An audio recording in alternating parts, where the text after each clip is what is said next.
সম্মানিত প্রধান অতিথি, আন্তর্জাতিক স্বর্ণপদকপ্রাপ্ত মিডিয়েটর মাননীয় বিচারপতি আহমেদ সোহেল, বাংলাদেশ ইন্টারন্যাশনাল মিডিয়েশন সোসাইটির সম্মানিত chairman senior advocate S N. Goswami, ৩৬ জুলাইয়ের অগ্নিকন্যাদ্বয় আমার সহযোদ্ধা রিফা তামান্না ও সোহানী ইসলাম সমাপ্তি, কমিউনিটি মিডিয়েশন সেন্টার বাংলাদেশের সভাপতি জনাব Noushad Iftekhar, advocate, Bangladesh supreme court, জনাব Humayun Kabir Sikdar, advocate, Bangladesh supreme court, barrister Nishad Mahmud, advocate, Bangladesh supreme court, Momtaz Parvin Mou, advocate, Bangladesh supreme court, এবং জনাব মোহাম্মদ আনিসুর রহমান, ভারপ্রাপ্ত কর্মকর্তা, বদলগাছি থানা, নওগাঁ।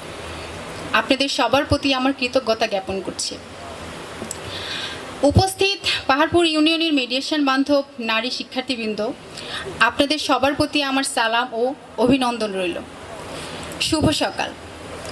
আপনারা আপনাদের মূল্যবান কর্মস্থল থেকে আজকের অনুষ্ঠিতব্য মিডিয়েশন কনফারেন্সে উপস্থিত হওয়ায় কমিউনিটি মিডিয়েশন সেন্টার বাংলাদেশের পক্ষ থেকে সশ্রদ্ধ স্বাগত জানাচ্ছি।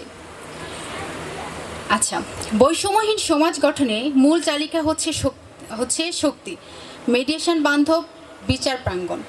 এই বিশ্বাস থেকেই কোটার পরিবর্তে মেধাবান সমাজ গঠনে মিডিয়েশন বান্ধব শিক্ষার্থীদের নিয়েই জুলাই গণ আন্দোলনে আমি নিজেও অংশগ্রহণ করি। আমার খুবই ভালো লাগছে আজকে আমার দুই সহযোদ্ধা রিফা তামান্না ও সোহানী ইসলাম সমাপ্তি আপুদয়কে আপনাদের সহিত পরিচয় করিয়ে দিতে পেরে। সমতা ও গণতান্ত্রিক দেশ গড়তে মেধাবান্ধব মিডিয়েশন ভিত্তিক সমাজ ও বিচার প্রাঙ্গণ তৈরির লক্ষ্যে আসুন আমরা একযোগে কাজ করি। সমাজে হানাহানি দূর করে শান্তি স্থাপনে মিডিয়েশন একটি গুরুত্বপূর্ণ মাধ্যম। আমার বিশ্বাস থেকে বলতে পারি, মিডিয়েশন বান্ধব সমাজ গঠনে বাংলাদেশ ইন্টারন্যাশনাল মিডিয়েশন সোসাইটির কর্তৃক পরিচালিত প্রশিক্ষণ আমাদের উন্নত চরিত্র, সততা এবং সামাজিক মর্যাদা প্রতিষ্ঠানের অনুপ্রেরণার উৎস হতে পারে। অনুষ্ঠিতব্য মিডিয়েশন কনফারেন্স শুরুর পূর্বেই আমার প্রিয় দুই সহযোদ্ধা রিফা তামান্না ও সোহানী ইসলামকে আমাদের মাঝে বরণ করে নিতে চাই।